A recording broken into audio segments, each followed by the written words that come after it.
Sawubona, gama kuPastor ngitshalela iNewflick. Inamba-ke isesekusona ekuseni kuya-5 ntambama uma ungumlandeli. Uma ungayena ungayisebenzisi le namba. Ungawusiza ama-SMS, ungawusiza WhatsApp. Sibheka la usomeleze emnqwana uthi kwalifika igijima yaginqika. So ukuqondekela ukukhuluma ngemoto uthi imoto mayigijima. Ngiyayinyanya-ke indlela akhuluma ngayo ngoba akabingelela kacele futhi usenza i-approach correct even worse mazotshena what if igijima ke.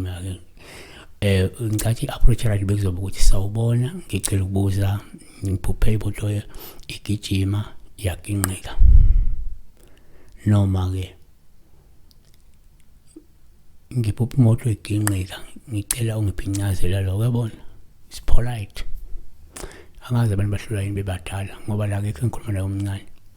So number 1, kuyenzeka uma uphupha imoto upholo bemayiginqika. Osuke nje kusho ukuthi kungenzeka kumele uqaphele iphinde uqinise kakhulu emkhulekweni ngoba kungenzeka vele uzosithola usengozini yokuginqika nemoto. Wayesekusho lokho ngoba abanye abantu vele baye baphuphe beginqika nemoto, cede vele aginqike nemoto. Omunye waphupha eshayisa ngemoto abeshayisa ngayo imoto, yabona?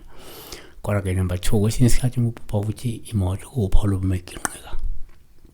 Luse ngakhomba ukuthi kungenzeka ukhona umuntu owakwaba sengozini yemoto yangavalwa. Kusho lento isibila njengomkhokha ongavaliwe ufuna uvalwe.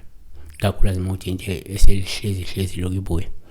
Number 3, ngokujwayelekile uma uphupha la imoto upholo bumayiginqika. Kuyenzeka lusho ukuthi mhlawumbe kumele ulinde uthandaze ngamandla ngoba-ke uyagadlwa wena futhi uyaphanjaniselwa ukuze kuphazamiseke futhi ungaphumeleli. Kodwa ube umuntu owehlulekayo encame ekutheni aphumelele nokuthi akwazi ukufeza inhlelo.